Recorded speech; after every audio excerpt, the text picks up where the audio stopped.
is there a boy band thing happening?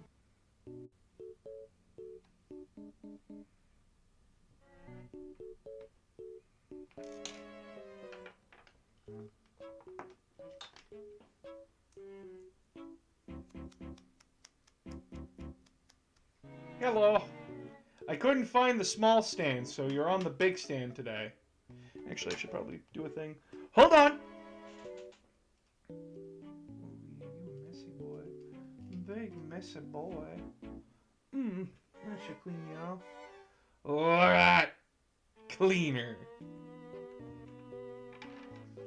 How's that feel? You're clean now. Clean than I. Ben, I need you. It's hot in here.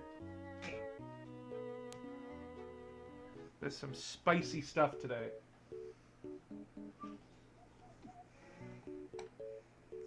So today, we'll be painting this little bugger. Scarab Occult Terminator. Mouse, I need you to leave. You need to go. Yes, I know. It's a tragedy, I know. You need to get out of the limelight. It's this boy's time to shine. Yes. Ah, shit.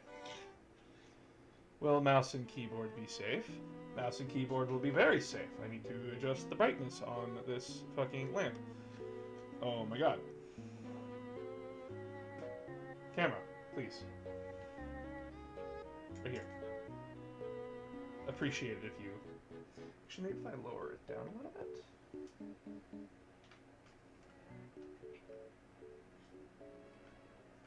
Perfect.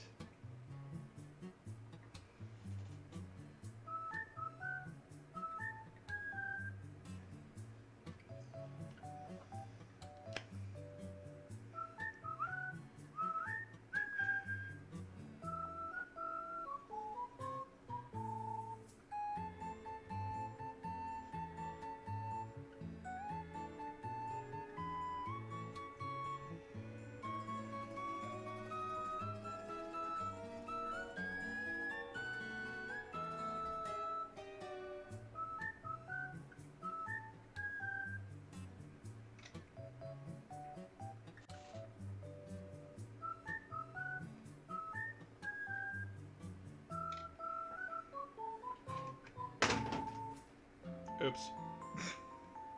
That's not good.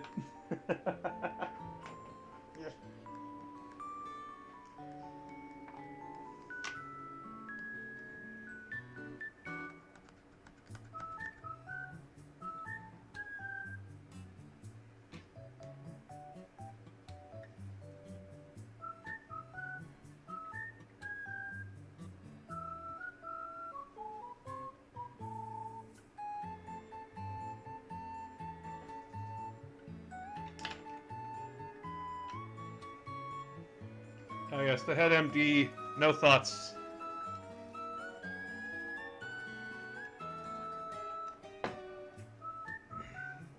The best playlist, by far, on all of YouTube.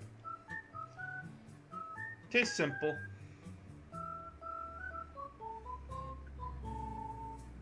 Makes life better with not having to stress.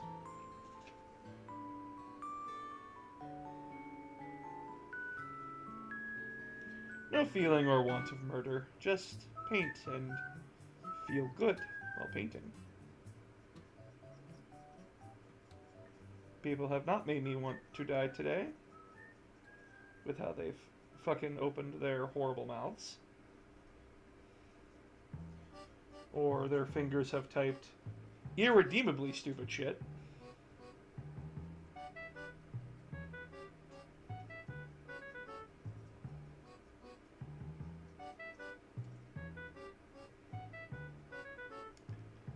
So you mind if I ask for your opinion on 40K game design? In what way, robot?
Come on, robot, what's the opinion? I would like to know what you're, curious about.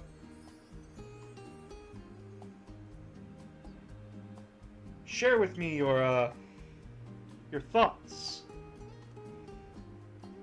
Lay them bare before the audience of tiny people.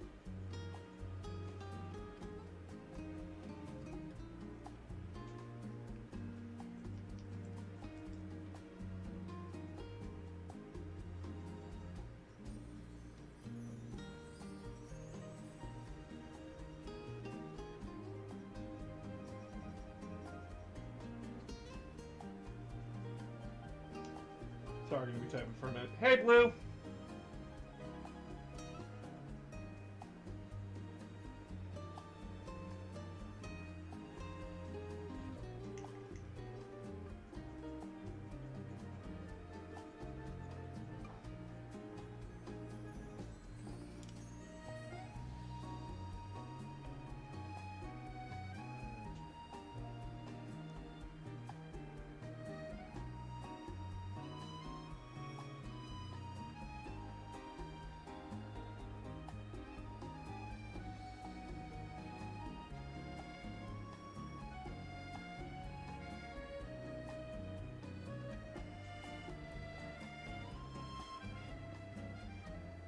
Camera, can you stop being dumb and help me, please? Work with me?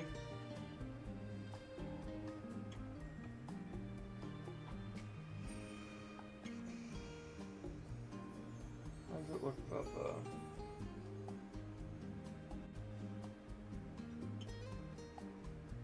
Okay. Yeah, I can do this without the light.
Well, I've often thought that offensive and defensive options are basically binary, either tank, single many wounded models.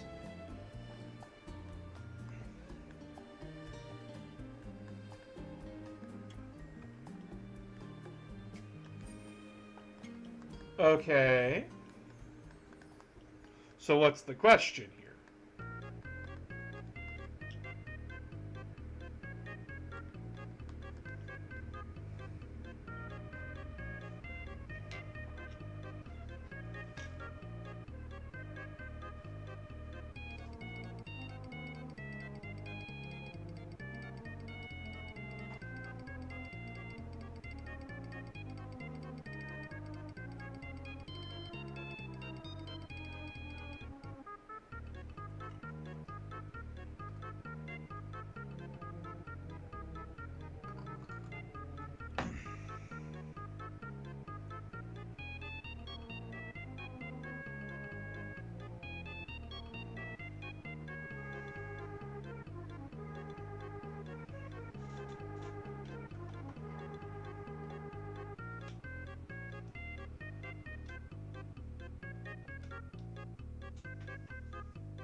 do you think I'm correct? Psychic powers like might be more anti-tank, or is there some nuance that I'm missing? Okay. So I play a psychic army, and psychic powers are meant to be anti-everything. They are balanced in such a way that they are good against everything. However, it depends on the on the psychic power you're using. So I know Thousand Sun psychic power, so we'll be going off of that. A lot of psychic spells in the Thousand Suns really make you think, huh, a lot of this seems like it's dedicated to being anti-infantry. Because of spells like, Shadow Assassin and, no, Psychic Stalk. And then, other spells like, Zinch's Firestorm. Psychic Stalk basically targets one model in the enemy unit picked by your opponent and just instant gives them. Basically, if you need to, like, clear off one last model, it just insta-kills. Or, Zinch Firestorm, roll 96, and for every roll of 6 is a mortal wound. That is pretty decent, especially if you overcharge it, because it brings a 6 to a 5, or higher. And then with Thousand Sun shenanigans, you can just add on to the damage. So, psychic powers are just meant to be both. They are good at just dealing out damage that usually an opponent cannot stop. Unless they have, like, specific rules like Feel No Pain. So they can be both infantry and tanks. Now, it depends on what you're trying to do in that game. A lot of Thousand Sun competitive lists do not run a lot of their offensive spells. Oh, Smite just does it for us. Because we can usually get Smite off reliably.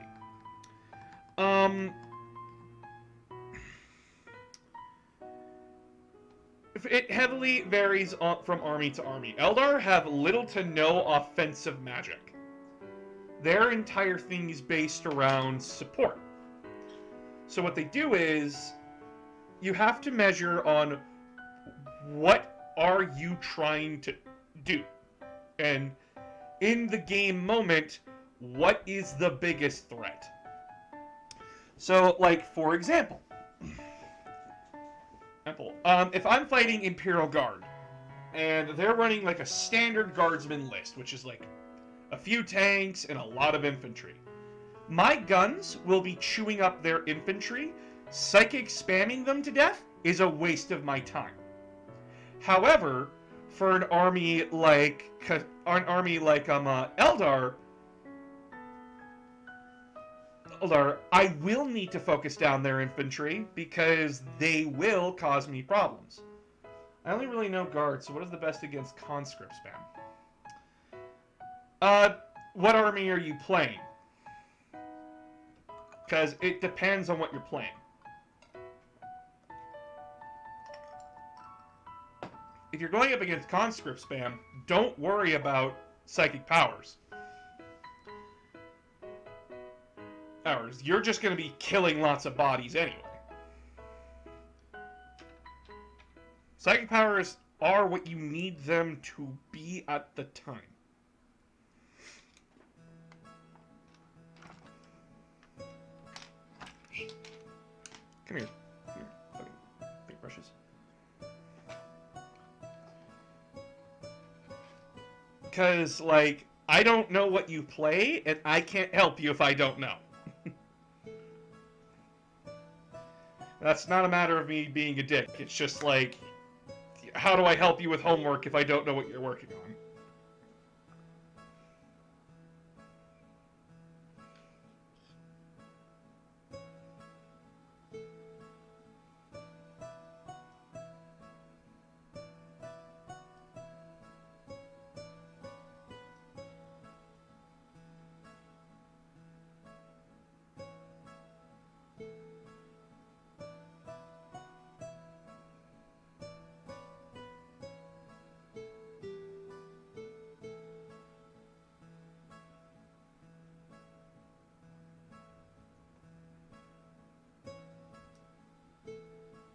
The old doctrine of throw bodies at it until the gears stop moving.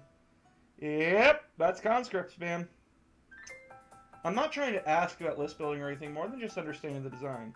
So, okay, so the point of Thousand Suns, at least for Psychic Spam, design-wise, my army, my 1K Suns, are meant to be able to tank damage while slapping you with damage that you can't stop.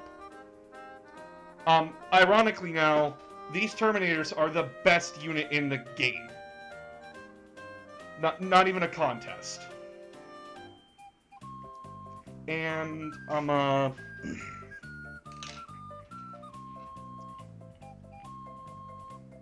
when it comes to psychic powers, it honestly depends on what you need them to do. If you're going up against conscript spam, the best thing to do, just make them worse. You have enough debuffs on your line. Well, in case of, like, I was going up against conscript spam, mechanically, I understand that conscripts, it's all about numbers. It's all about the shots, the amount of shots they put down range, not the quality of those shots and who's shooting them. Mechanically, I am just not going to waste psychic powers on them because my guns will already tear through them.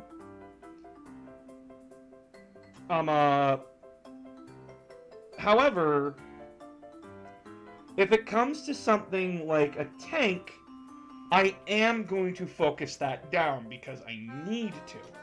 Now, it's not always going to be tanks. It's going to be a wide variety of things. It mechanically, 40k works is that you have to figure out what is good for you right now. What has your opponent brought, and what do you need to do to stop it?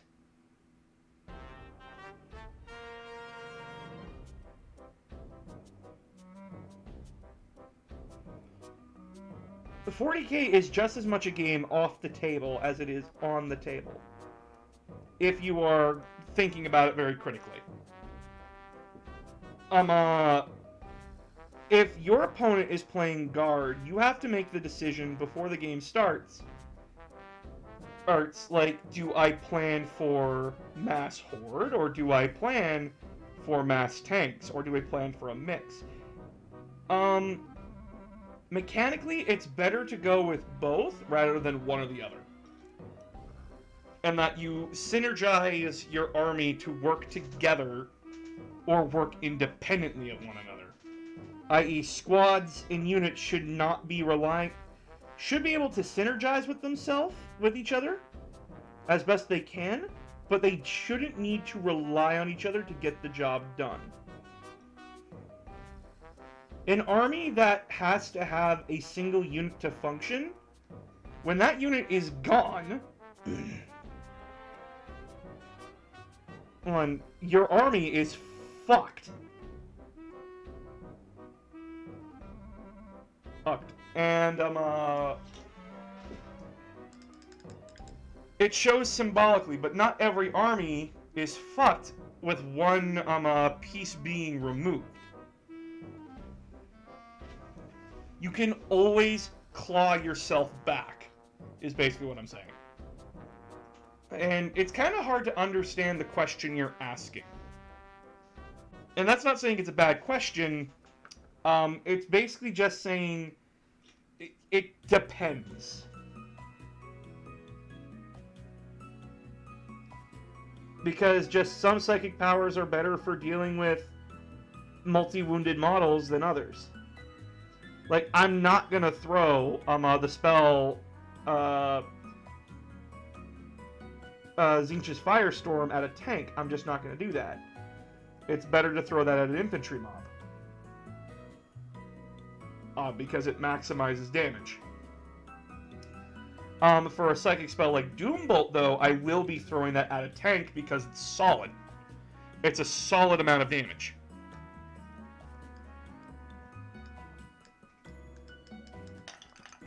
And Smite's just the universal power.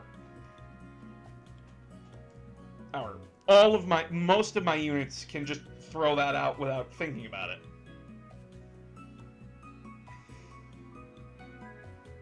Mechanically, psychic powers are supposed to be the way for something like my Thousand Suns to get an edge, because what do Thousand Suns have going for them mechanically in the game? I have tough armor, and I have bolters that go through armor.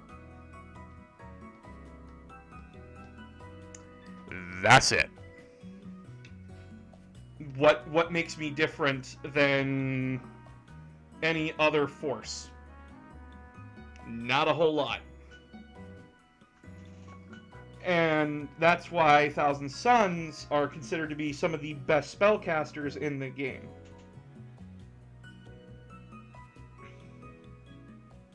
Because that's what our army focuses on.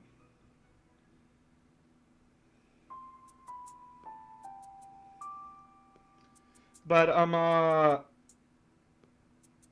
conscript spam is not a hard thing for 1K Suns to deal with.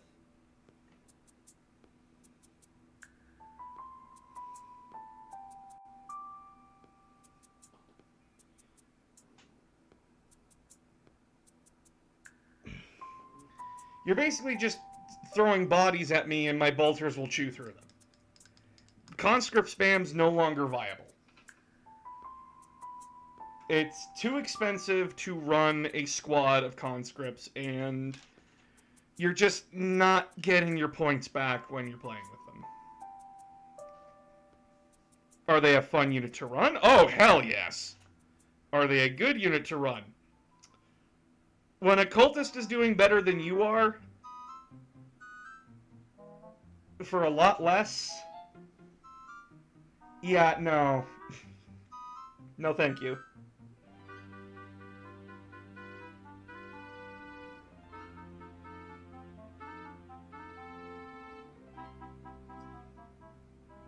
Essentially, if you want to talk about how a game is designed, think of building your 40k army like building a magic deck. You have to have your foundation. You have to have the meat on the bone. And you need to have an end game.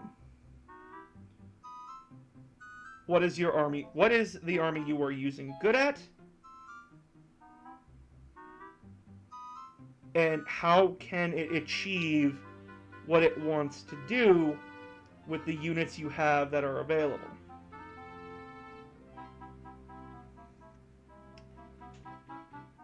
Because no 40k army is going to be the same in that way. I can tell you right now, I can put Dark Eldar and Eldar on the table. They are not going to be wanting to do the same thing.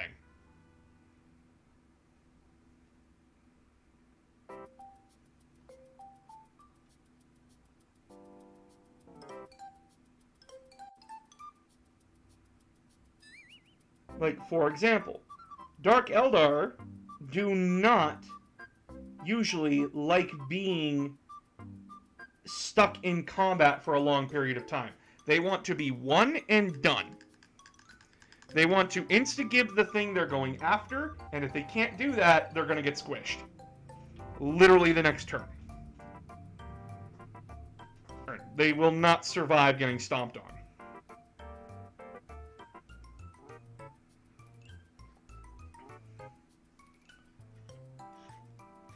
Oh, Pikmin. Walk softly and carry a big gun. Yep. However, Eldar, they can build armies where they can do that, where they want to be stuck in for multiple turns and drag their opponent down. Because they have Wraithguard. which gives them a distinct advantage in the I can outlast you game. However, Dark Eldar also have their power from pain ability, which means the longer that they're lasting in the game, the more steam they're picking up. So the longer a Dark Eldar is on the table, the more dangerous they get. They don't want to be in combat for long, but they want to stay on the table for as long as possible. Because then they become more dangerous and much more terrifying to deal with. You have not seen a Dark Eldar army just rampage through a table by turn 5. And Dark Eldar players know this. It's why they're considered one of the hardest armies to learn. But mechanically, they are very rewarding to play.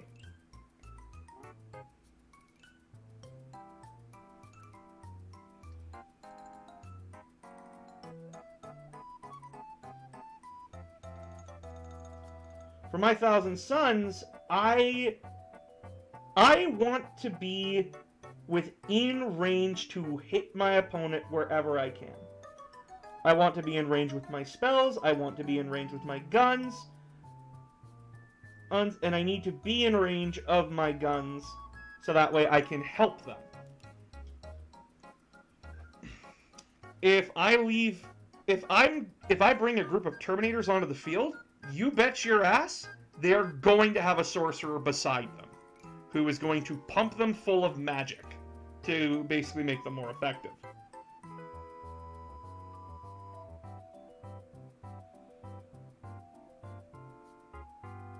Because my Terminators, by themselves, relatively decent unit, can do a lot to just annoy the crap out of my opponent. But if my opponent is focusing them down, they're not going to survive. Or they're going to take such a beating that they're effectively combat useless.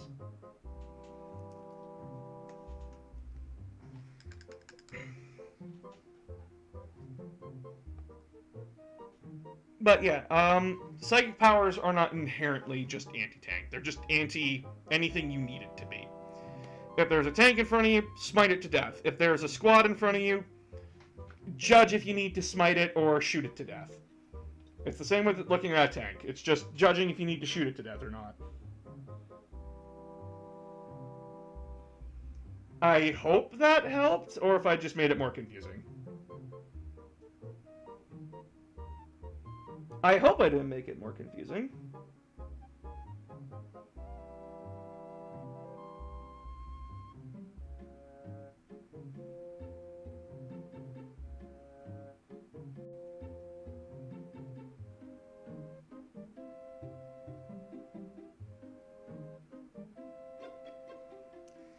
Kind of helped. But yeah, no, your logic isn't flawed, it's just... it depends.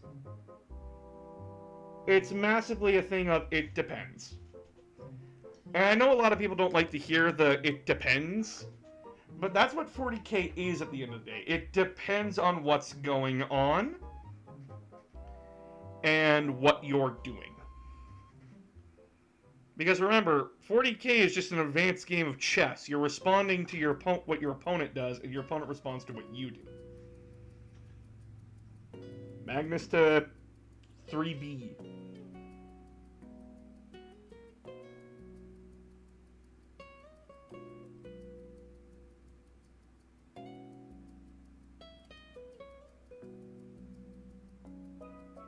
I am planning a podcast, though, with my friends, where we will be helping you guys out with, like, advice and stuff for, like, gaming, DMing, I mean, all that kind of stuff.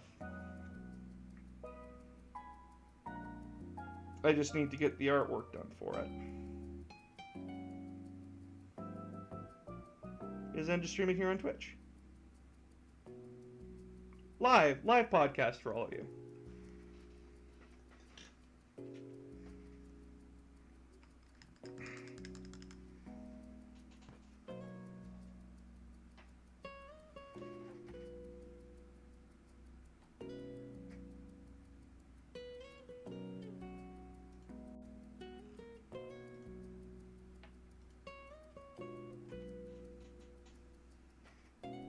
So, how is everybody today? Because I've had a day.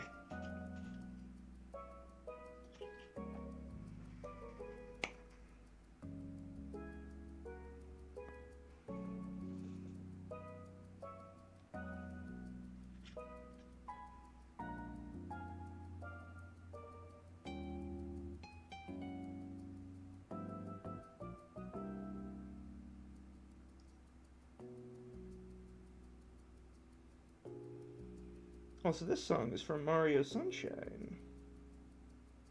Been on this hell of a level more than enough to know what its song is.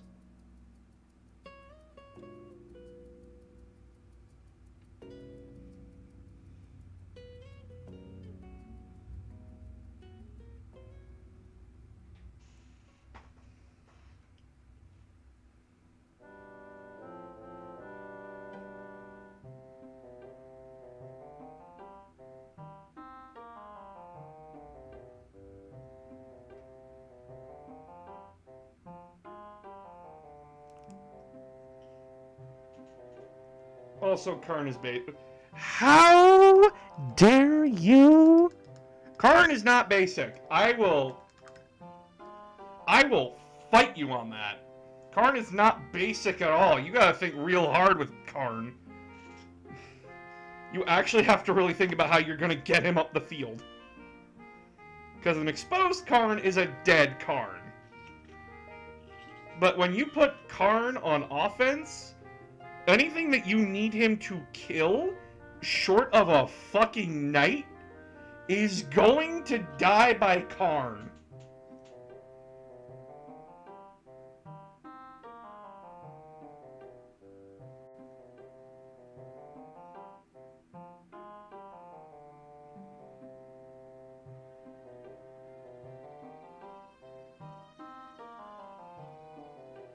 Don't insult Karn by calling him basic. Lucius is fucking basic. To a depressing degree, that Slanesh's chosen champion fucking sucks compared to the other three.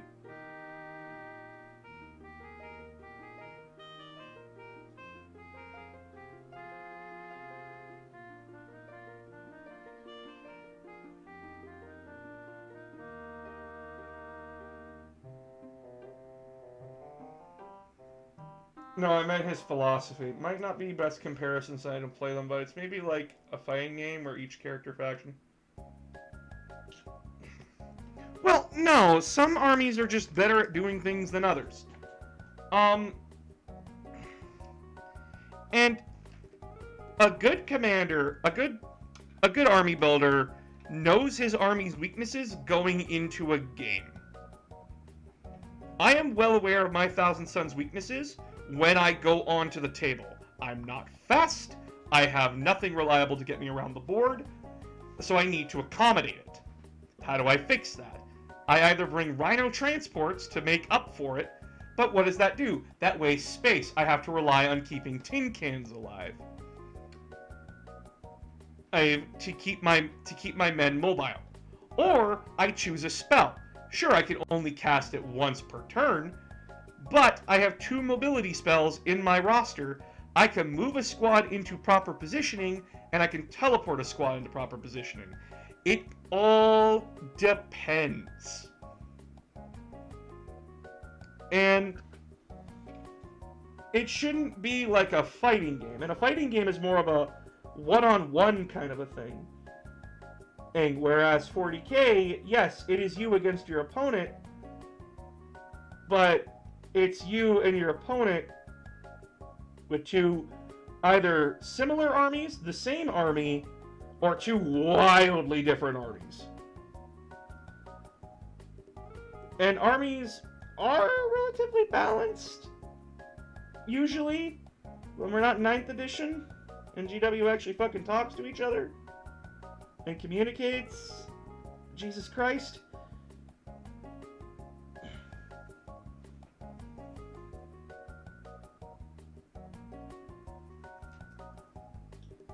Blood for the blood, God's calls for the scroll. No, Karn's philosophy isn't basic. Karn doesn't have a philosophy. Well, he used to, but now he doesn't.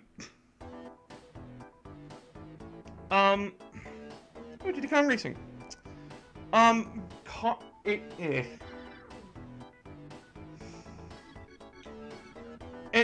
Rock, paper, scissors mentality doesn't work for this kind of game. You don't just... It's not going to be like Fire Emblem or Advance Wars. It's not like, oh, an infantry squad just comes in and gets decimated by a fucking las cannon tank. Armies are good at what they're good at.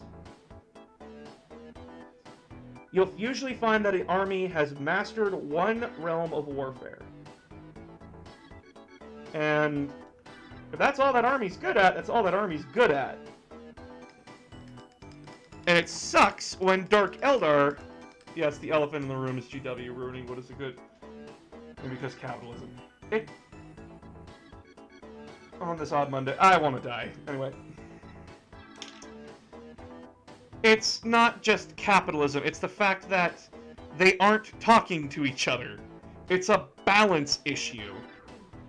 And by the way, power players are always going to buy the new shit. Power creep is always going to happen. It's a matter of everybody talking to each other and figuring out what's broken and what's not. That's not it's a GW fault, yes. And capitalism is always going to be a problem, don't get me wrong. But let's blame the fucking, logistics and not arbitrary stuff right now. Plus, people are always just going to power game. It's inevitable. It's an inevitability. You'll be seeing, like, armies that have won tournaments before just be ditched to the wayside because they get nerfed and that player just wasn't having fun playing them. And then because they were fun to play with, he was playing them because he wanted to win. And that's how people play. Hey, you can't change that about them. It's a boring way to play in my opinion, but what can I do? I'm one dumbass.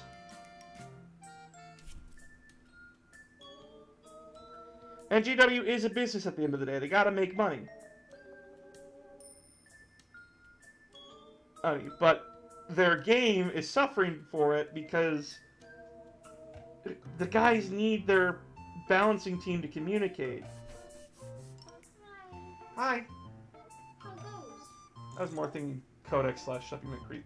Yeah, Yu-Gi-Oh's kind of the same way. Yu-Gi-Oh dug itself into a hole. Give me a moment. I'm painting. What's up? I made a shit ton of money this week. Oh, did you now? Time and a half. I know. You showed me how much you'd make today.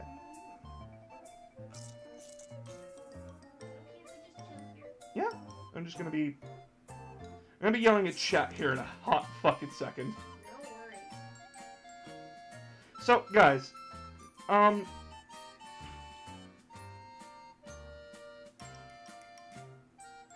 Yu-Gi-Oh! And 40K are not even remotely close to the same problem. Yu-Gi-Oh! Has a problem of being a card game that needs to update every 2 to 3 months. And they have a TCG and an OCG. And the OCG usually predicts what the TCG is going to be like. Because the OCG gets cards first.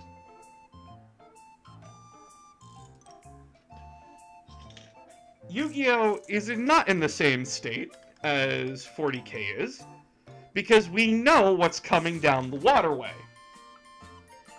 With Yu-Gi-Oh! At least. Does it have a problem with power creep? Oh! Fuck, yes it does! But people already know what they're going to do and how to counter it. 40K drops a book, and we look through that book, and we go, what the fuck does this rule mean? Whereas with Yu-Gi-Oh, it's pretty simple to understand. And what a card wants you to do. God forbid all those poor players that now have to deal with fucking mist runes when they pop up. A couple of days ago, stumbled onto a short YouTube series about TCG design that has a couple times used WIGO as an example of what to do for them. Heard of Pepe deck, boss? No, and I don't care, because Mist Rune's gonna blow Pepe out of the fucking water.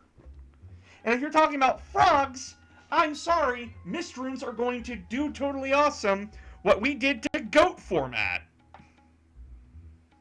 And I know a lot of you don't know what the fuck I'm talking about. Mist Rune is going to take every format and go, yeah, spells dominate this fucking game now. But either way, 40K's problem right now is that, A, its design teams are not talking to each other. Power creep is just massive because they're handing it off to fanboys who like their army and want to see it succeed. I never thought in a million years I would be seeing Tyranids back in top 5. Because Tyranids are usually trash.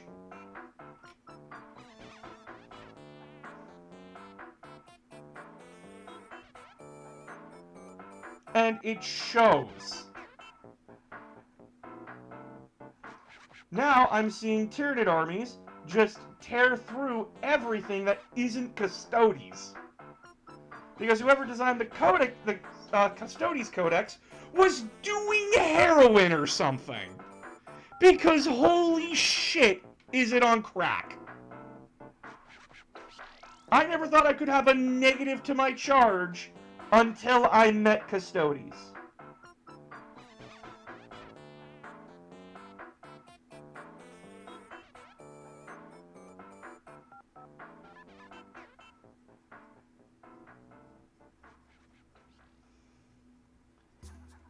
It is power creep to the highest extent.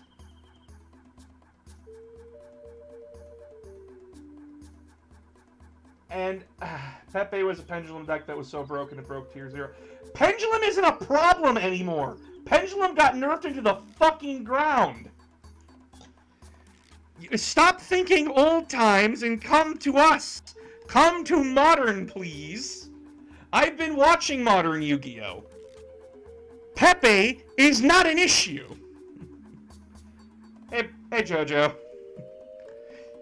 And yeah, people are always going to break the fucking game. It's part of some people's entertainment is to find cracks in the wall and exploit the crack.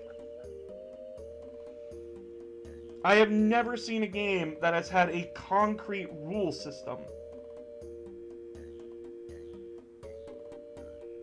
And it helps when these people break the game in half, because then it points to the developer, hey, you missed a thing, but it's understandable that you missed it.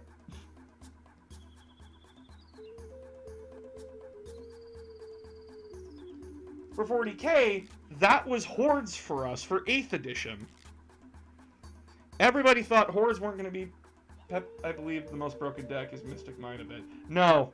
Mystic Mine's going to get blown out of the fucking water as soon as Mist Rune steps in. And just brings out its 12 gauge... It brings out its 12 gauge hard cock and stares at everyone and goes, bow, bitch, as I banish your deck. You ever want to play a game of Magic where, like, your entire deck just gets fucking removed from play? And you weren't the one responsible for it?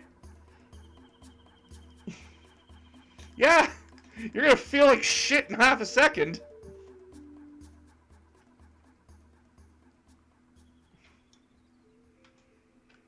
You're gonna stare at what the fuck they just did to you and go, what happened? And I don't mean to sound hostile. I'm sorry if I do. I just... Everybody complains about Mystic Mine, but no one runs spell and trap removal. You want to get rid of Mystic Mine? Play fucking Twin Twister or MST. Just blow it the fuck up. Everyone who bitches about it doesn't run spell and trap removal. 9 times out of 10. Every time Mystic Mine has popped up, I've blown it up. This is why you run spell and trap removal, folks. It's why you run enchantment removal. Look your opponent in the eye and tell them, nah, your stun lock don't work here, bitch. And then proceed to fuck them in butthole. Well, yes, it does seem to be much less common than in 40k, but there have been some cards that had confusing rules like Darkness Approaches. But those are useless. Darkness Approaches was an older card, back when Yu-Gi-Oh! Was not as concrete as it is today.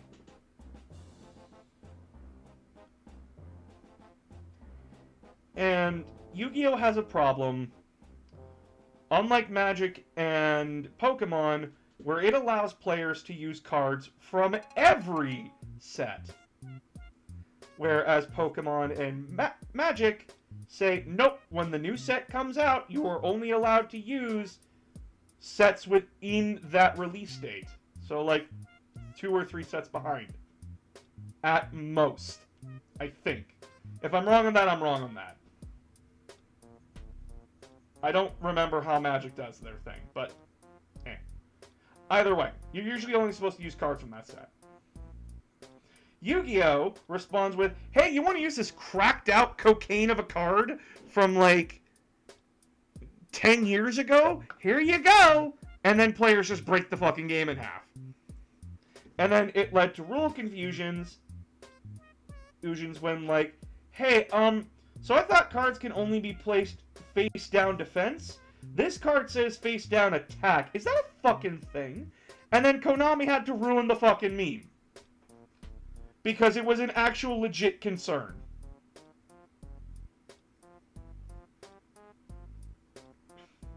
It sucks. It sucks when our memes get taken away from us. But game design is not kind. And it never will be.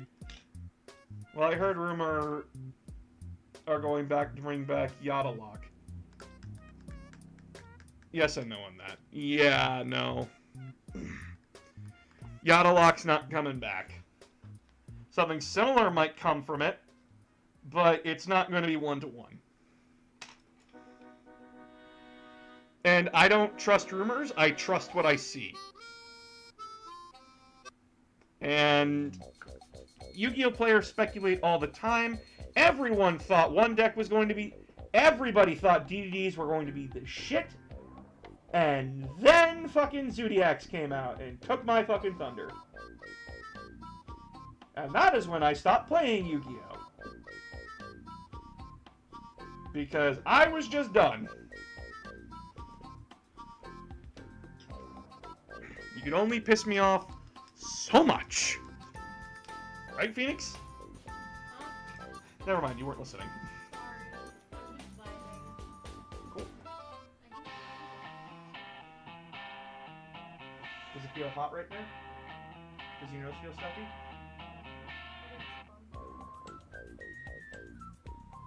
Take a look at it in a bit.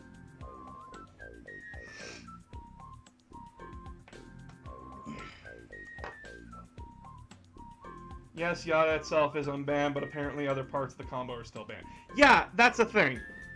When a card that was broken and got put on the ban list is removed years later, it usually isn't considered a problem anymore, because there's stuff to stop it.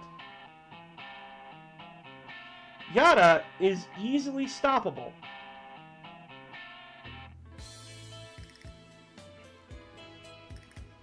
In fact, I can look this up right now. One moment. I'm looking it up. Chaos has Pain Choose is banned and Yada is free. Bring back the form of a Yada.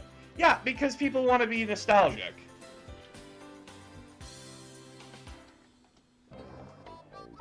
Yeah. Yada Garasu. Let me read its effect here. This card cannot be special summoned. This card returns its owner's stack during the end of the phase.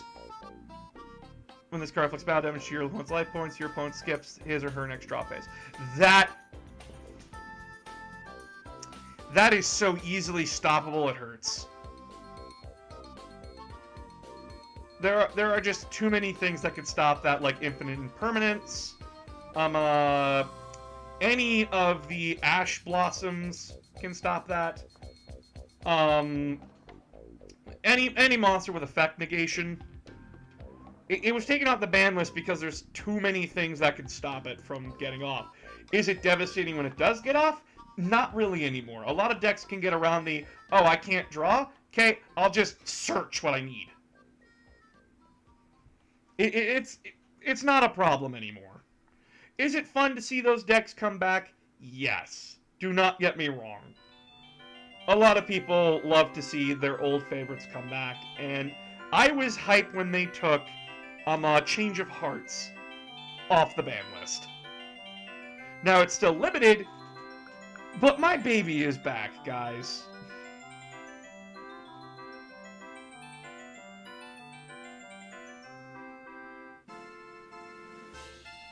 My baby is back, and I'm happy. Will I probably get back into Yu-Gi-Oh! Again? Not really. Yu-Gi-Oh! Is well outside my base. And I can't do it anymore. Plus, a certain someone in this room would kill me if I did. Exactly. Do you have an opinion on the merits of continually adding factions to a game like Yu-Gi-Oh! Or sticking to a fixed number of factions that are continually updated, like 40k? Okay, boss should try Rush Duel. I'm not doing that. I've played fucking Yu-Gi-Oh! Duel Links. I'm not doing that again. It's just Yu-Gi-Oh! But faster. Anyway, what is my opinion on... I do not want a game to be static. I am very much on the end... Like, when Squats. Squats is going to be a new 40k army brought into modern-day 40k. And the game had a few brand new armies brought into it. 1,000 Suns and Death Guard are still relatively new. They were introduced at the end of 7th and brought into 8th. Gives old stuff some support. I am fine with old stuff getting support. I am fine with updates to old favorites. I am completely fine with that. What I'm not okay with is favoritism. I love my 1,000 Suns. I really fucking adore them.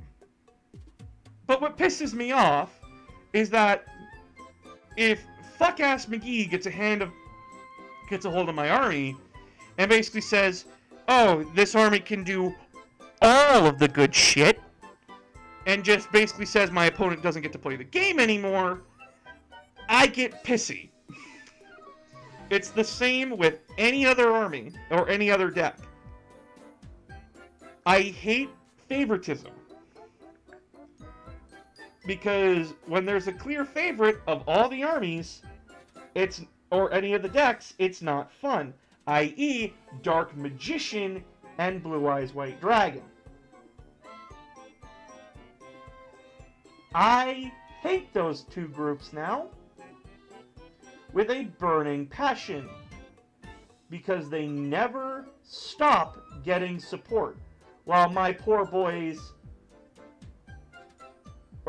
over in fucking brain work. While my poor junk boys have been sitting there with the thumb up their ass for years.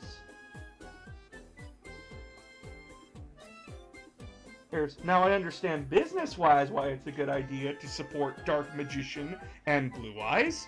They're your iconic cards. They are the cards that when everyone knows what Dark Magician and Blue Eyes are. But I am sick to death of seeing cards that break the game come from those two idiots.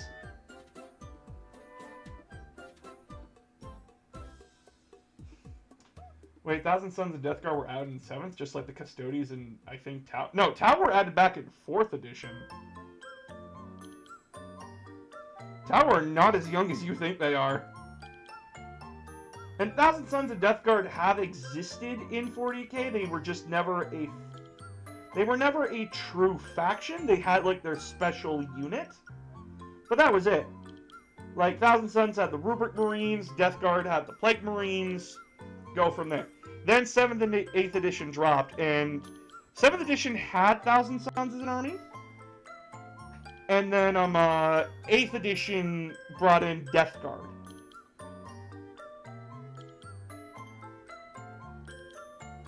I remember, I was there.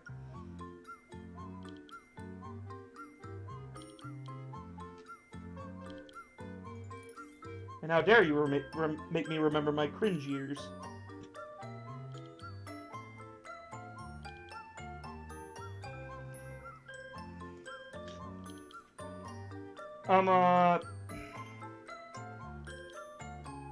New armies that were also introduced near the tail end of 7th edition were Genestealer cults and Deathwatch. And those two armies turned out to be rather well liked and accepted. Deathwatch was a more elite version of Space Marines. They had very specific ways of building their army, and it was a breath of fresh air to have Marines that were good at hunting down specific armies. But, like, doing it in their own flair and style. Like, you could mix and match their units.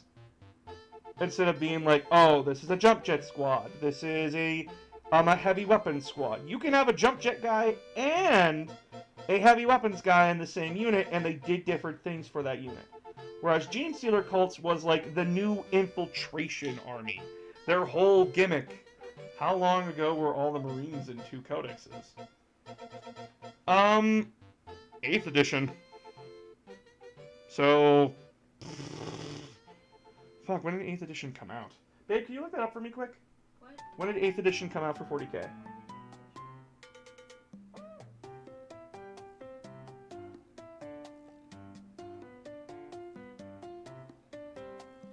June 2017.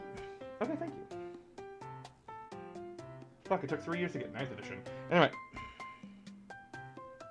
So, Space Marines, like Dark Angels, Space Wolves, and Blood Angels, always had their own separate codex, because they were considered different enough, lore-wise, to have their own books. The other chapters, the Iron Hands, the Ultramarines, the Imperial Fists, the Raven Guard, the Salamanders, Enders, and the White Scars, were all considered to be too samey.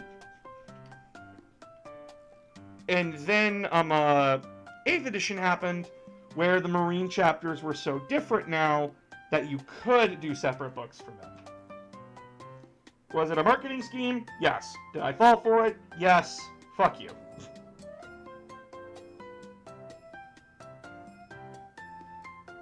The Marines have been in separate books for a long time, but it depended on which Marines we're talking about. But now, all Marines have been put into one book with supplements. So in order to get all of your units, you need to buy the main Space Marine book. But in order to get your special units, you need to buy the supplement book. Which is pretty fucking stupid in my opinion, but it's whatever.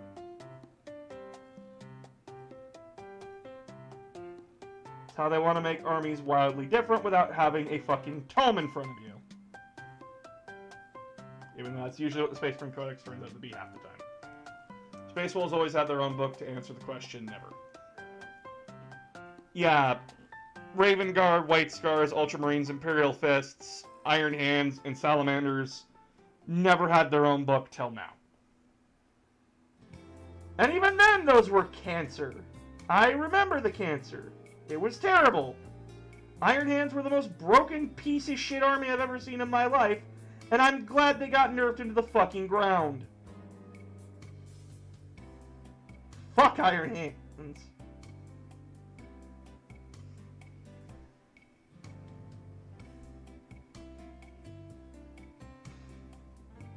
Thank you, babe. Cool. There are actually quite a few very cool Scottish traditions. Really? Yeah. Does one involve beheading a dragon? No. Well, that is boring, but understandable.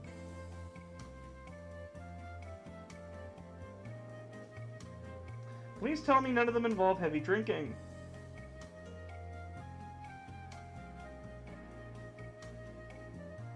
It's not necessarily heavy drinking.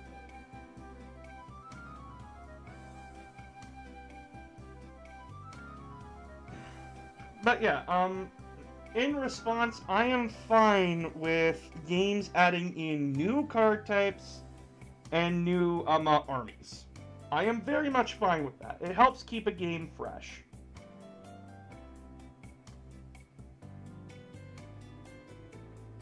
Fish, I like seeing the new stuff. I like my old stuff getting updated along with the new stuff. But that's just me. And I do understand how some people were like, nah, I don't like the new stuff. It's boring. It's annoying. Nah, I get it.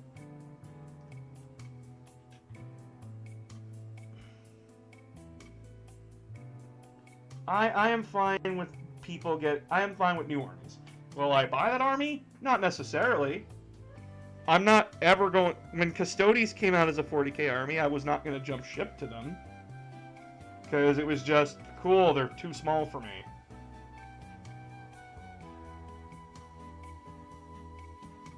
And losing one is like losing an army, so...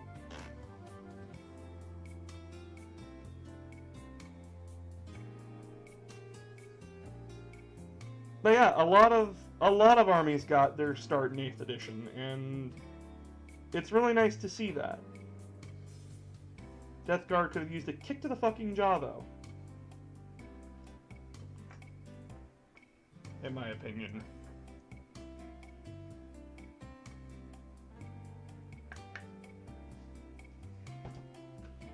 Move this closer.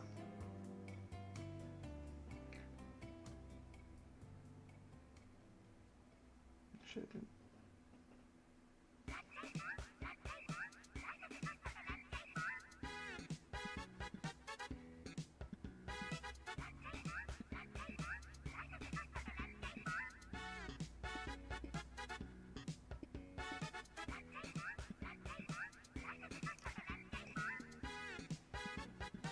But yeah, I like seeing the new card types from Yu-Gi-Oh! Lately. Dinomorphs? Fucking love that design.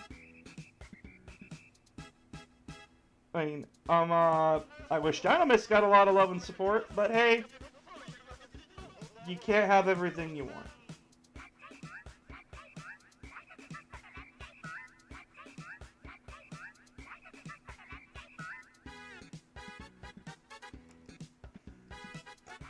I understand this is a very dependable question, but do you have any idea how to determine if power creep has gone too far?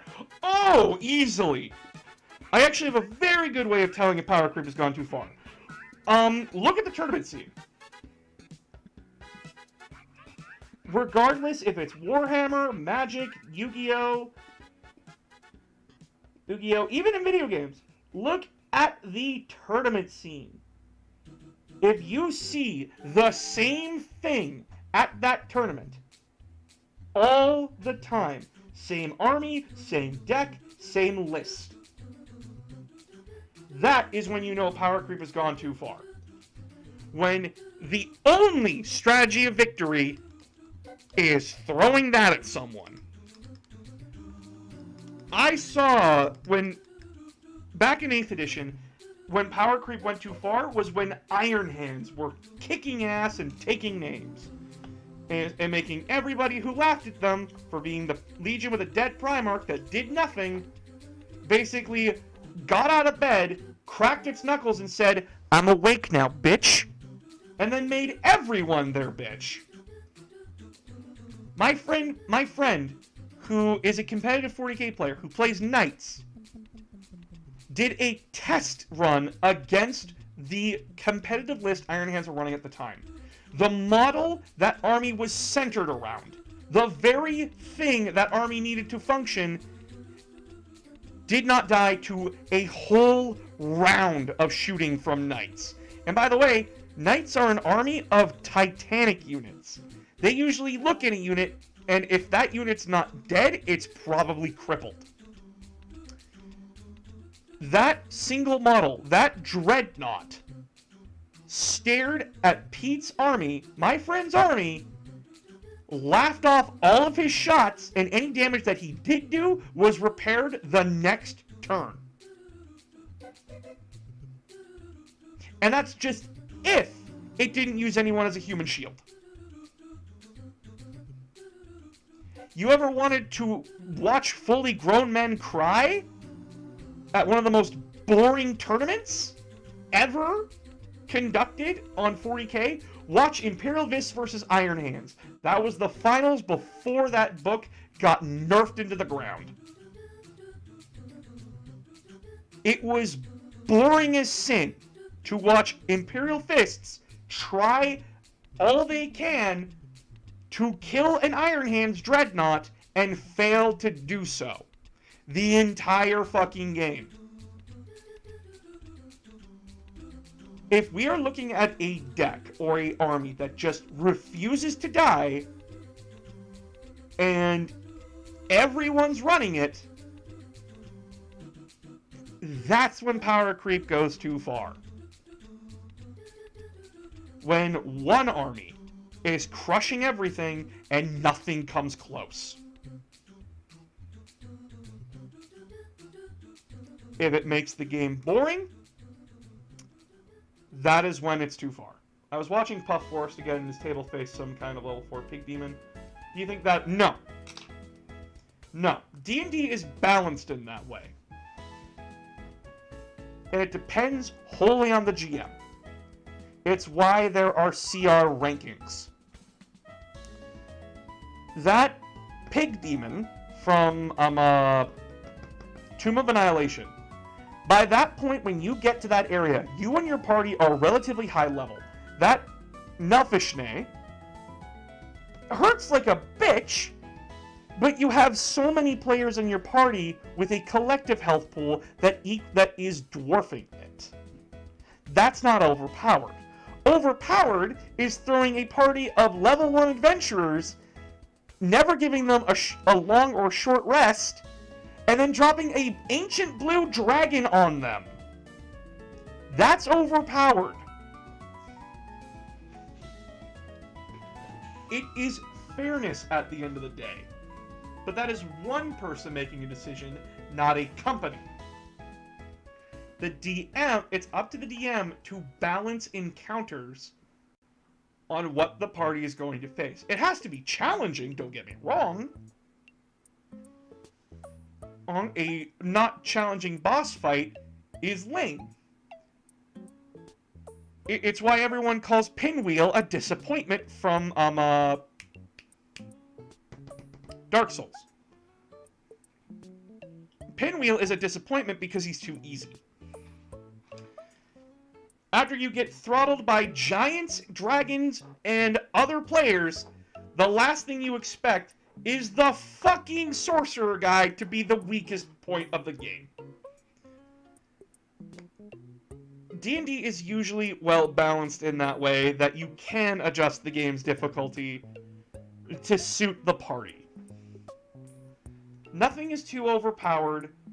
Usually anything that is overpowered gets fucking nerfed real quickly by the community. Or just by GM discretion. Like, for starters, Owlin. I will not let an Owlin fly till about level 5. Basically, I limit them down. Or, if I do allow my Owlin to fly, there's just going to be an abundance of archers. You're not hiding from me, bitch. Or I just conveniently put down at least one enemy sorcerer and they just know Fireball. It's not that big of an issue, and yeah, Tomb of Annihilation is bad enough already as is, for like being a problem child in the D&D community, where it's like, haha, I've killed the entire party. But that's what it was designed to be like. It tells you from the very start, have extra character sheets on standby. You are going to die in here. It warns you from the beginning. It's going to tell you it's going to be a rough night. Have you thought about running a D&D game as you are the DM and your fans play? No. And I will never do that. 1, trying to schedule with you guys is a total clusterfuck. 2, that is very unfair to the people that can't make it. 3, I'm not crazy. 4, I have 2 other campaigns that's going on, and I'm not going to this Wednesday's campaign because I've made plans. I also need to discuss that with you. And no one is going to be happy because I have to talk to you guys in consensus about what everyone wants to do. Very different discussion is centered around the DM. It is very much centered around the players and the DM.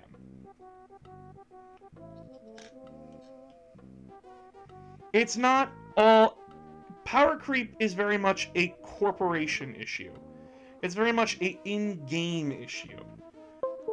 We have the power to usually just fix what's broken in D&D and Pathfinder. Like Goodberry, if you want to play a survival game...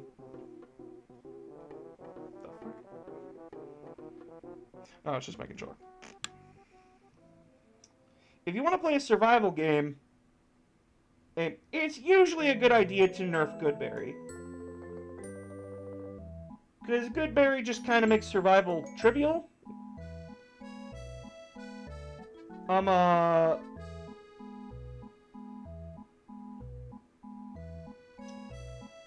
But that's what D&D says. Like, hey, if something isn't working for you, adjust it.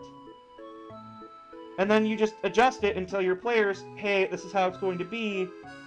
If you have other ideas, let me know. A good DM will say that. A bad DM will tell you to go fuck yourself.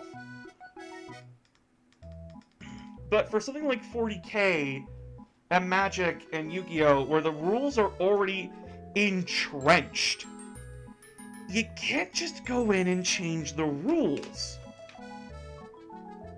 The officials need to do that.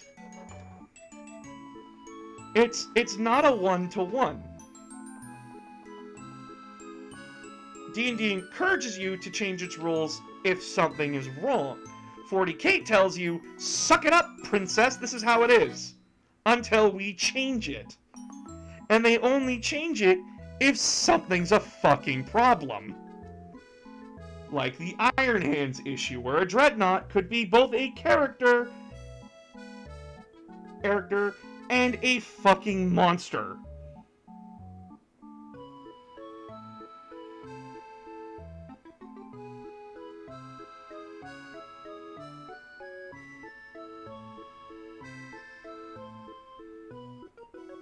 And by the way, I fought that list with Thousand Suns, and I beat it barely. And that's because I got stupid lucky.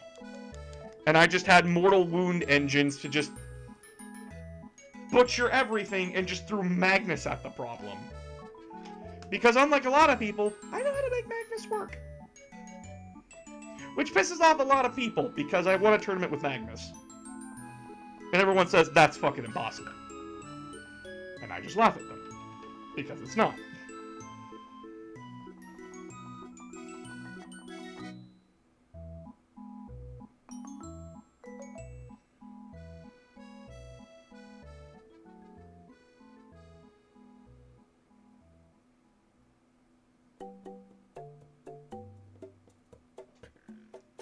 Do you have any rule against being a D&D game with fans, or are you just not wanting to be a Patreon reward or anything?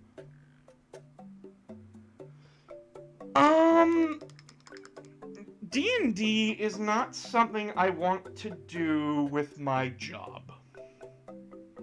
I'll talk about it, but playing is something a little different for me. What's the best way to put this? It's a part of your relaxation routine, so you don't want to include it in your job. Yeah, it's part of my relaxation routine. Guys, I love you all very much, but at the end of the day, you are part of my job.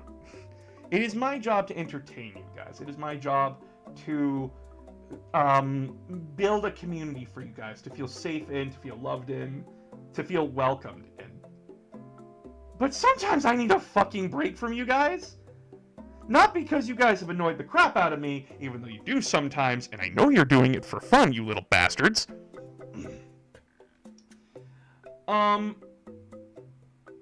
Sometimes Daddy needs a break. So Daddy goes and plays D&D with his friends. And then I come back and tell you, yeah, I just accidentally killed my friend's familiar. Oops. And then you all laugh because of bullshit. I think I understand D&D is your safe space. Yeah. Yes. That we are. Feel free to relax. Oh wait, far away from us. And don't take that to mean that you guys stress me the fuck out. No, I stress myself out about you guys. Basically, like, am I doing enough? Am I giving enough content out there that you guys are enjoying it? Am I doing something wrong? I am always gauging that. And usually you guys tell me if I'm doing something wrong or something is boring. And I appreciate that very much when you guys do. Ooh, because you guys actually give me legit criticism I can work with. Unlike a lot of people who just tell me to shut the fuck up because I either don't know what I'm talking about when I do, or other reasons that just... The Imperium is not a feudalistic society. You okay there, dude? I want to stab a bitch for today.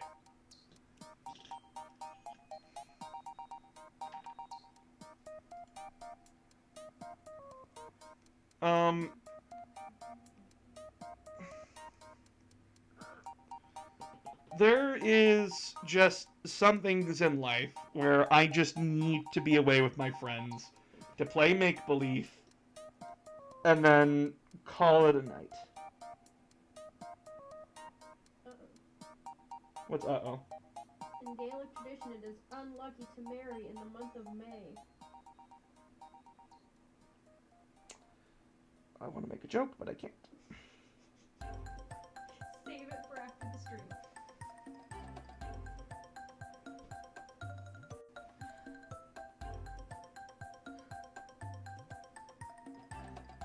Oh, that's really fucking clean. Damn me, that's clean.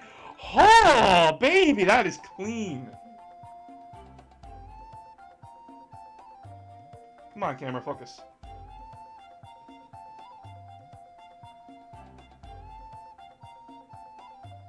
Look how clean that is. Oh, baby, that's clean.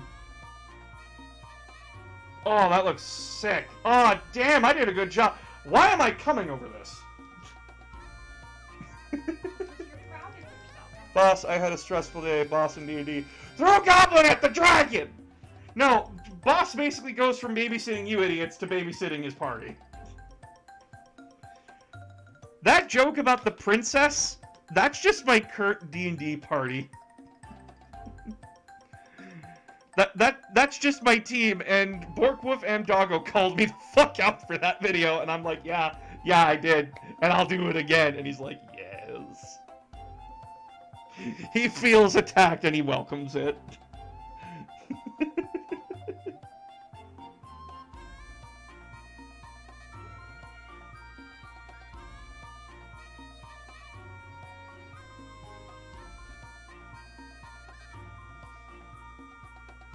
Which was funny to me.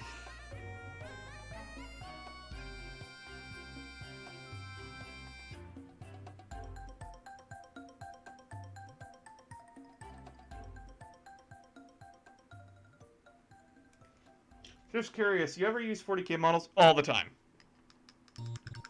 All the fucking time. Phoenix can confirm.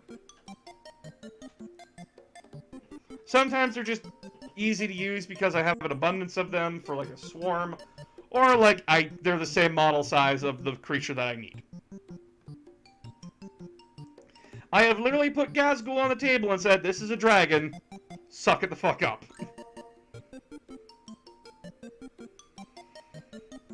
And then my party proceeded to scream at me for about an hour. Hey, do you think your grandma has a sixpence? What? It's a coin. Probably? I don't know. I haven't asked. Because it's never come up. A pretty common tradition is for the bride to put a sixpence in her shoe to symbolize financial prosperity in the marriage. Babe, why are you looking up Celtic traditions? You're not even Celtic. But you are. I am... I am Scottish. Yeah. Scots and Celts are very similar. I know they are. Boss group takes 4 hours to pick a weapon in D&D. Boss, fireball. No, I am the person that takes 4 hours to pick a weapon. The rest of my party already knows what they're doing. I actually kind of build my character in response to what my party is doing. I am the person that would choose healer if need be.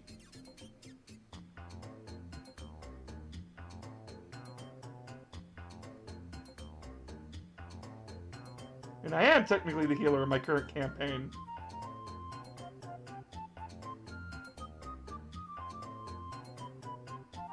Yay to Paladin of Redemption. Classic problems.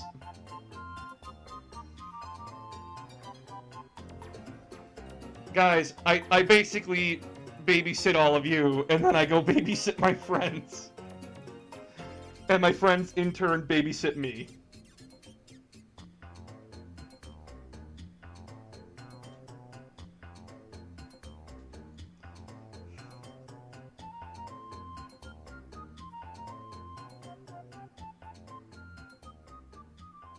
And please, no one take that as an insult. It's entirely just to be for yucks. I will actually be very sad if any of you take that as an insult. My fighter I made kind of acts like Deadpool when he bored. That is boring. Personally, to me, that's boring. I'm sorry, guys. Unless it's unless it's your boy. Why am I forgetting his name? He plays Deadpool. Ryan Reynolds? Yeah. Unless it's Ryan Reynolds playing the role of Deadpool, I find Deadpool boring. Have you ever asked your DM, or could you guess what they do if there were no healer? Usually the standard practice of not having a healer is to make healing items cheaper. Or, usually, the party will recognize they have a problem, and someone will subclass into a healer kind of thing. We never really had that big of an issue with healing in our party, because I don't think we've ever had a problem with not having a healer, because, like, one or two of us always knew how to heal. Guys, my favorite class in all Pathfinder is Alchemist, so, like, I'm always going to have healing potions on standby.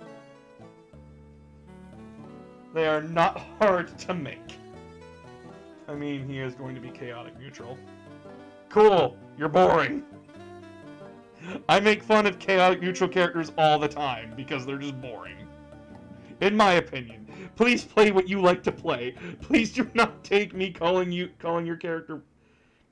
alignment boring as like, oh, don't play it. No, please play it. To me, they're boring.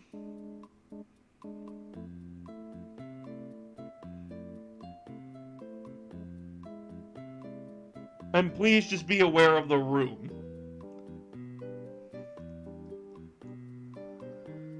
Traditional answers. And I know people have said the same of me when I play like a lawful good paladin. Oh my god, he's boring. And then I prove them wrong by not being a boring lawful good paladin.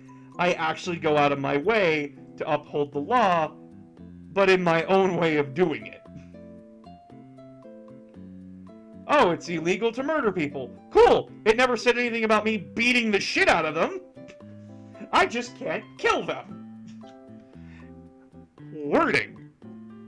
I do good for the people and the law by using the law to my advantage as a lawful good person. I'm not lawful stupid, I am lawful good, and I uphold the law, but I know when a law is unjust. And that is what a lot of people don't understand. That's more likely to come from a lawful neutral person who's not bendable on the law. The law is law to a lawful neutral person. It doesn't matter.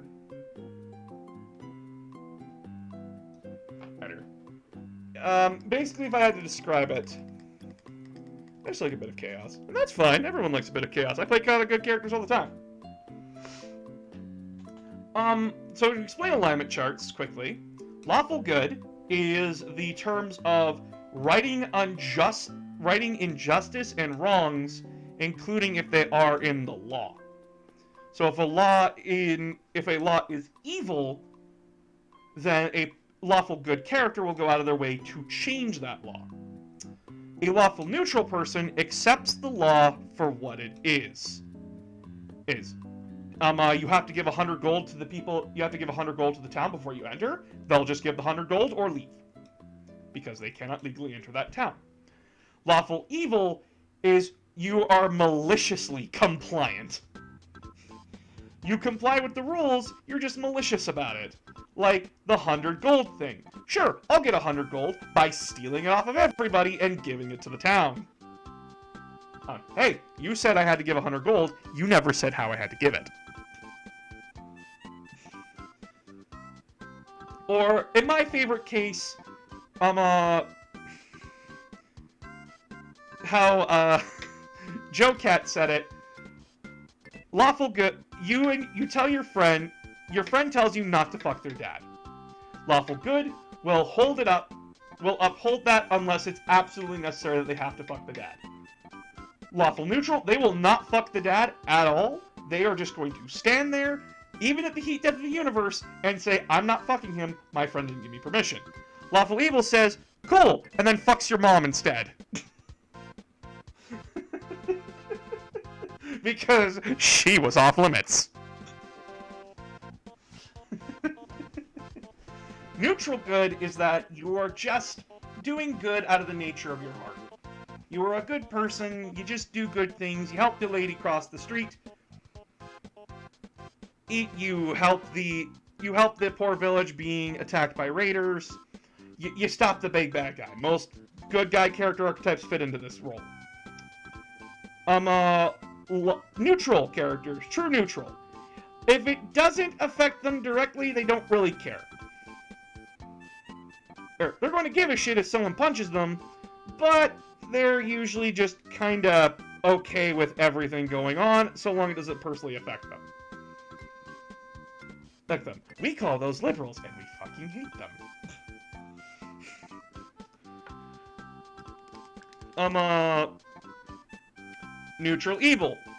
They just do evil stuff because evil.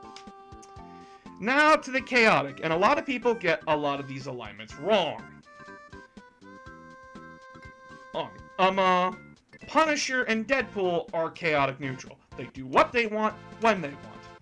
Chaotic good is heroes. Chaotic good isn't like Jason Todd. Chaotic good is more along the lines of they are willing to do anything and everything for the greater good. For example, in order to stop the end of the world, a giant monster is coming, but requires a sacrifice of a little girl.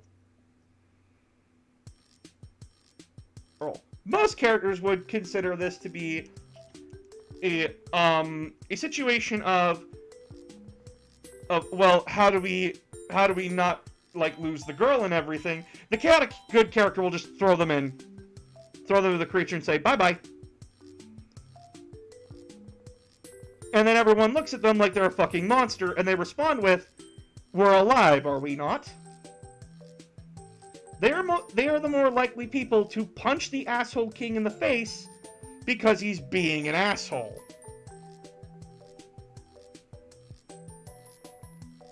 And that's why you gotta watch out for chaotic characters. They are chaotic, and they will do what they want when they want to.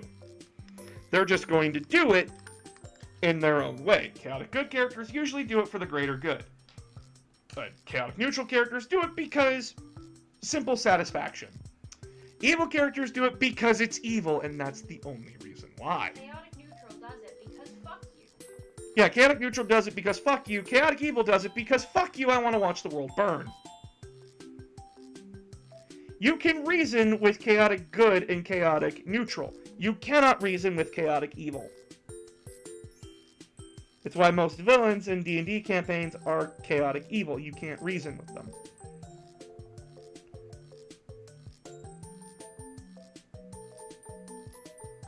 And it's why a lot of people ban chaotic evil characters from their sessions. What would it be if they're to follow the law but use chaotic if it helped them? Then you are not lawful. That's neutral. That's neutrality. It's why lawful and chaotic are on two separate sides of the spectrum, with the neutral to balance them out. If you want to pick and choose, you have to go the middle route. Yeah, if you want to pick and choose, you gotta choose middle. At least in D&D. For fucking...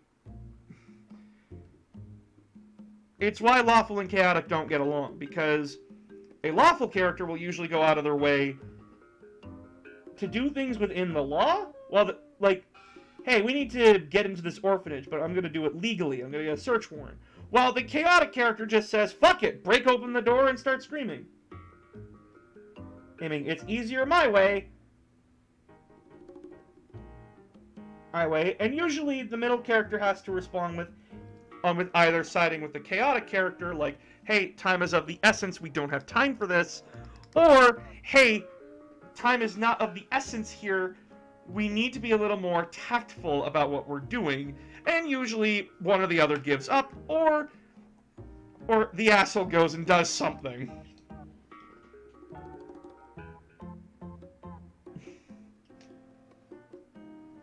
It's up to how the player plays their character, too. It's not always, like, binary. Just because you're chaotic neutral doesn't mean you're a dick. It just means you're doing things in your own self-interest. Lawful evil, break-in orphan. Hey, kids, want to see a dead body? Yeah, pretty much. It's why I don't personally allow evil characters at my table.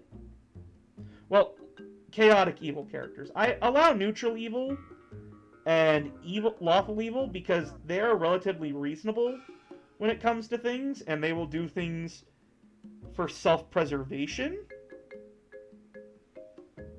Like, they're less likely to be murder hobos. Yeah, they're less likely to be murder hobos when given a good reason not to be. They're not going to kill the bartender who needs to give you plot points before he gives you the plot points. Yeah. Whereas, but yeah, like, I am on the side of your character is your character. You know what your character would do. I don't. Play your character how you play your character. But do not get mad at me for how I play mine. Unless it is specifically interfering with your character. In a gameplay perspective. Like, I'm forcing you to do something that your character wouldn't do. And when I play D&D, that usually doesn't happen. We have a rule, like, we don't like getting in each other's way, kind of a thing. We can stop a character from trying to do something if we all collectively think it's a bad idea. But, like, I'm not gonna tell our wizard how he's feeling about a situation. The wizard's opinion is his opinion. My opinion as a paladin is my opinion. Hey, boss. Ever had a murder hobo game before? Yes, I was the murder hobo. My solution for a lot of things was kill it. For a tiny while.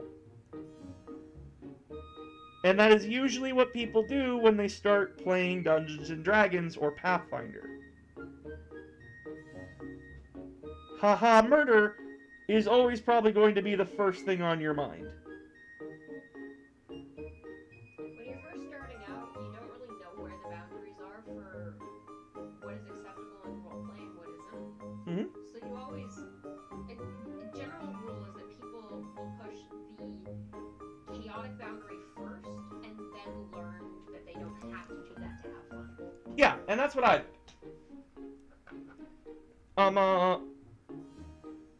I played the chaotic boundary, and then I learned what I can and cannot do. And I went from there.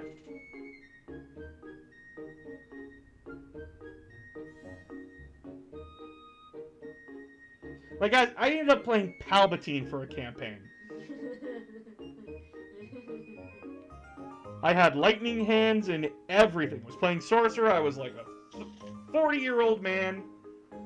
Weird. Mine was try and explore. Cool. Not everyone's going to be the same way. I was a murder hobo when I first started. And then I learned being a murder hobo was boring as fuck.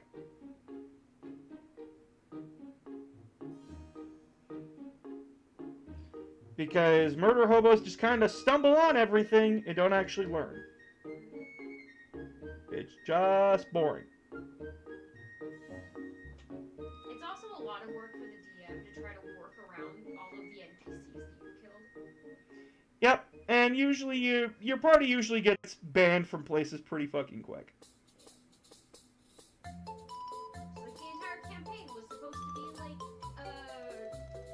bring a person here and then do this with them or for them. But you killed the person you're escorting. What do you do from there?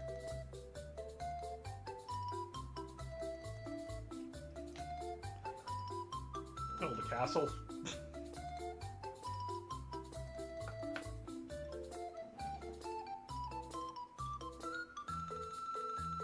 And that's not to say that a murder hobo in the party is a bad thing. Having someone who's always itching for a fight is never a bad thing to have in a party. Because when shit hits the fan, I'm going to turn to the barbarian before I turn to the wizard.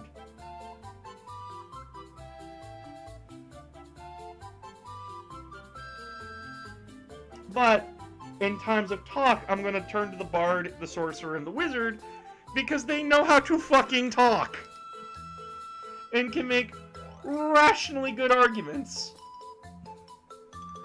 Whereas the others can't.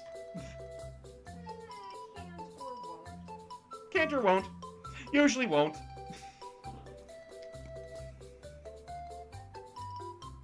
When one of my party members said to me, "Oh, I was hoping for a scrap," I learned never to trust them with talking with people.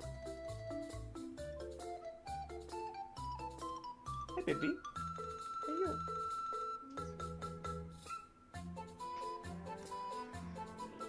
I remember, this is where I learned that lesson, is that, we were playing in a pirate campaign, and we were talking to a pirate council, because we were part of that council. Me and my friend and our other player went into that meeting with a relatively good understanding. Convinced the pirate lords that there is a fleet of Cheliax coming. Make a plan with them, and then build a fleet from there. Our third compatriot had an agenda of her own that she did not tell anyone about, and essentially it was build a wall, kill anyone that doesn't agree with us, build a statue in my honor. And the second she opened her mouth, me and my friend looked at her like she was insane. We failed that diplomatic process because of that. And we rightfully chewed her out, reminding her of her position on the crew. I was first mate, the other guy was captain, and yes, she was the third most senior person, but there were 2 people above her. And we had already worked that out with the whole crew.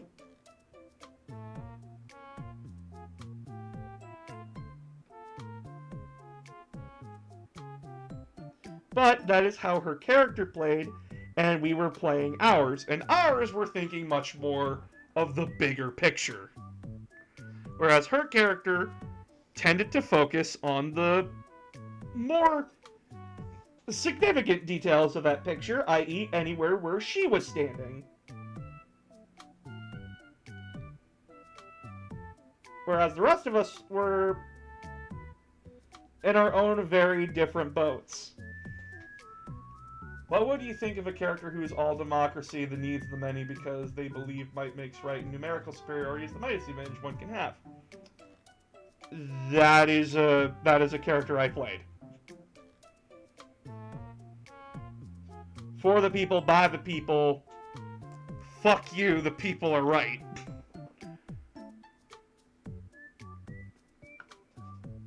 I played a brawler who was very much like that. What do I think of them? I think they are fucking fun and hilarious to play. Because fuck nobility and fuck the monarchy.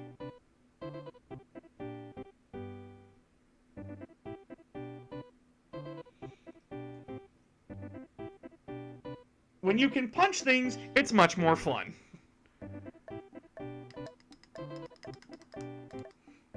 Like, guys, that very same brawler character led a riot. It was great. I laughed the entire time I was doing it. I then got the shit kicked out of me by the city guard, but hey! It was fun! Why's my crag blue? Shit.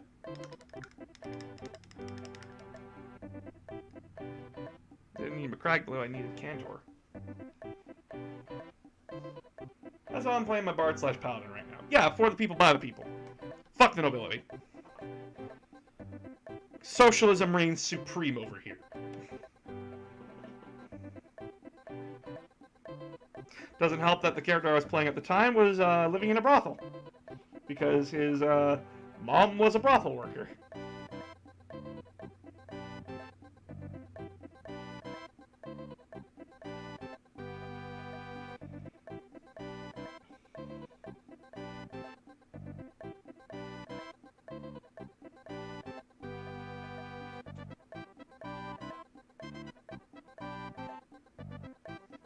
Still a fun campaign, I miss it. For everything else, I'm much more on the side of,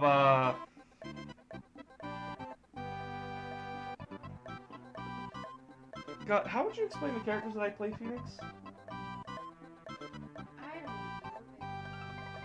I tend to play rational thinking characters a lot, I guess. They're usually the guys who know what's going on and know when things have gotten out of control. They're very aware of their party's weaknesses and seek to boost their strengths while making sure those weaknesses are not seen.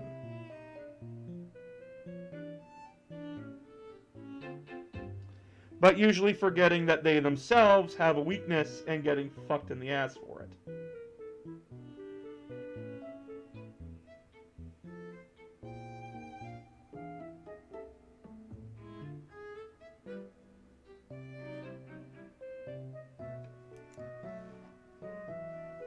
I'll just come along.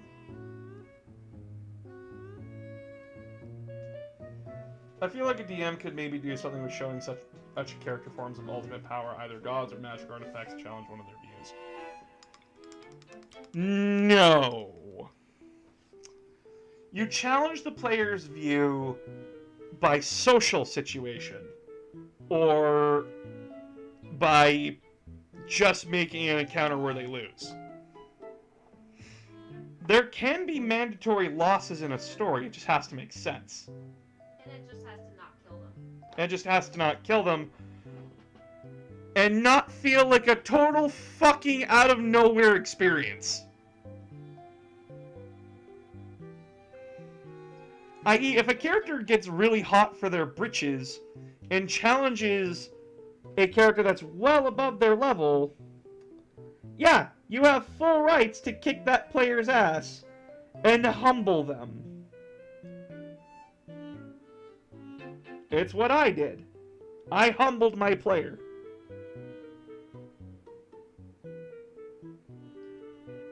But it also leads to moments where, hey, sometimes I don't want a god doing what anyone else could do in the story. I want gods to be as little interactable as possible in the D&D world. Gods are gods. They should not be dealing with the trifles of mortals unless it directly affects them. Fish are friends, not food. If the devils are coming into the world and affecting the gods' worship, they're going to respond. But if it's just random necromancer number 558 just trying to become a lich, not their problem. Their clerics and their paladins can invoke their name while killing that bastard, but no one else gives a shit. And that's just kind of how gods are. Now, if you're an Aasimar, you're going to have a favor of a god, but favor does not always mean the god comes down and interferes for you.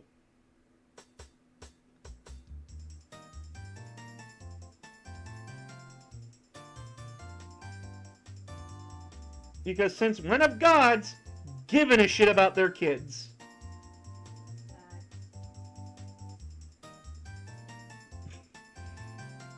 Guys, remember, every story involving God's kids ends in tragedy. I was more thinking along the lines of being tempted with power, and if they give in and become villains. Oh, yeah, easily do that. But you don't need a god to do that. Just make the villain convincing, or give a good argument. Or mind control. Or just pull a me and just use mind control.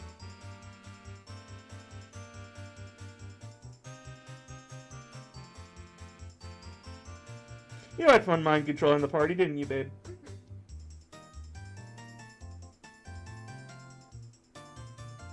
I liked how scary they thought I was.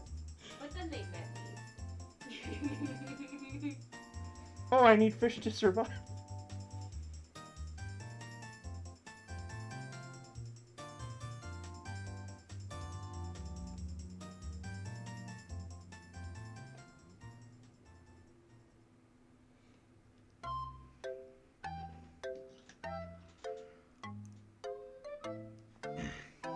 Yeah,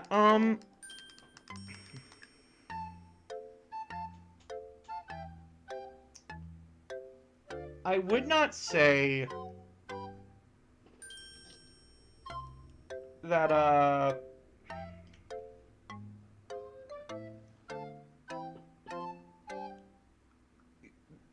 gods and me are very weird, because I'm an atheist in real life. And Powerful wizards. yeah.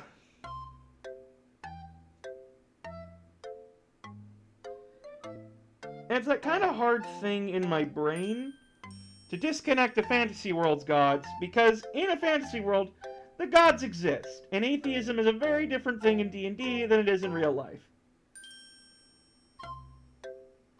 Because in D&D, atheism is that we don't believe... It's not that we don't believe in the gods, that's stupid, they exist. Bahamut is a person.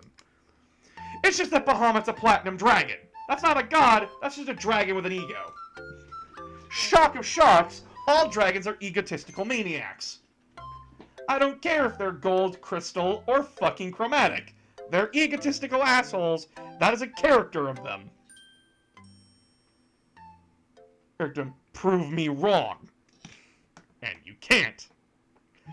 Because a dragon believes its own hype that much. And we laugh at them for it.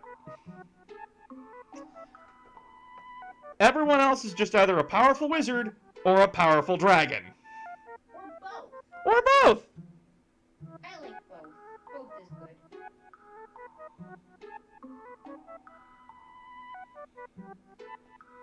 For fuck's sakes, there's a wizard that learned how to go into the fucking sun and moved in there. What makes you so fucking special, Bahamut? I don't see you living in the sun! I mean, a mass mind control artifact would technically align with the views of that I described before. Yeah, but that's not a choice. That's forcing that on the players. And if you're doing that, game over, I guess.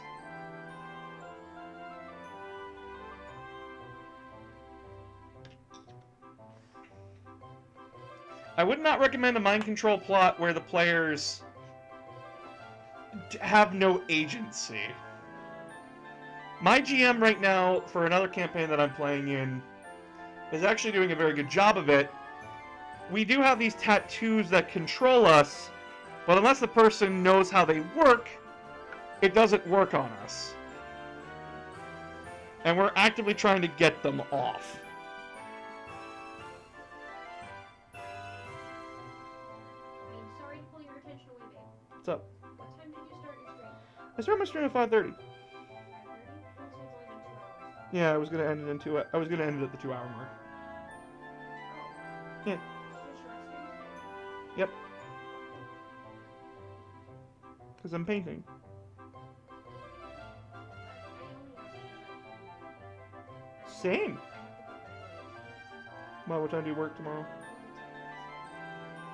Oh, okay. Well, give me a moment. But yeah, I'm very much on the side of, if you can make a plot work, make it work.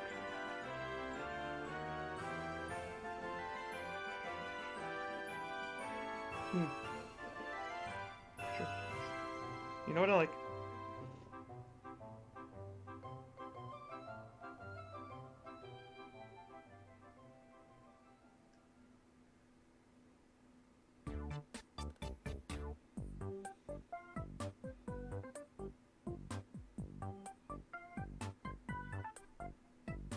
I can feel the ADHD part of my brain needing to move.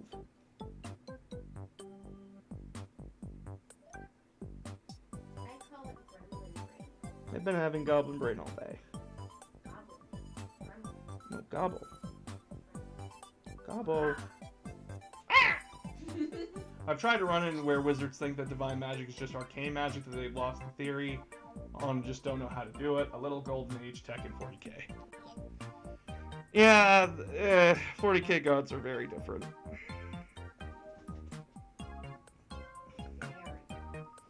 It's very easy to be an atheist in 40k. So long as you never meet a demon.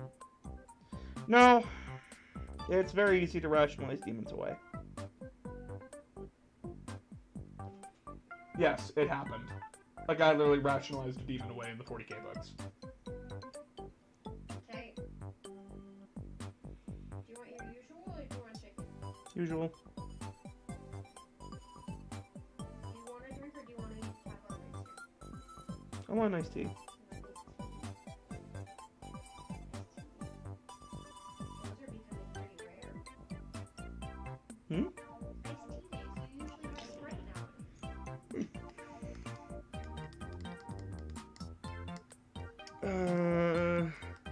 That looking nice. Thank you. He's not done, and I'm not going to get him done by the end of the stream here. I got like 3 minutes, and there's no way to complete this in 3 minutes. You just have to have another sweet stream. Yep. I just felt like doing a paint night tonight. Because, guess what comes out in June, you sick fucks? Most people. Pride Month. Sorry. Horus Heresy comes out next month. And I'm excited. I'm very excited. It is a box of over 60 models, and I am hype. I am buying Age of Darkness, the box, when it is on pre-order. This is no fight. There is no fight about this. There is no discussion. I am getting it. And his fiance approved. And I will be just gushing about that box and probably do an unboxing stream for all of you the day I get it. Because, holy fuck, I'm excited. I think War Boss is ready for heresy. I am. I already know what Legion I'm going to play. And what I'm going to do. I'm going to play Dark Angels, because my favorite Legion. Sorry, Thousand Suns. I love you, boys. You're my second, but Dark Angels will always have my heart. Ultramarines were my third decision, but that's neither here nor there. But yeah, I'm hyped. I'm excited. We'll see where it takes us. We'll see where it goes. But thank you all so much for coming and watching. You've all been a very wonderful audience. I appreciate you all so much. I know it's been a rather dead day, but that's a Monday. It's Victoria Day. People are just going to spend time with their families, all that kind of stuff. So, yeah. Thank you all so much for watching. Love you all. Next stream will be on, hopefully Thursday, but if not, it's because I'm going to be fucked, probably, because of dental stuff. I can't answer that right now. Loyal Dark Angels, fuck you, Robo.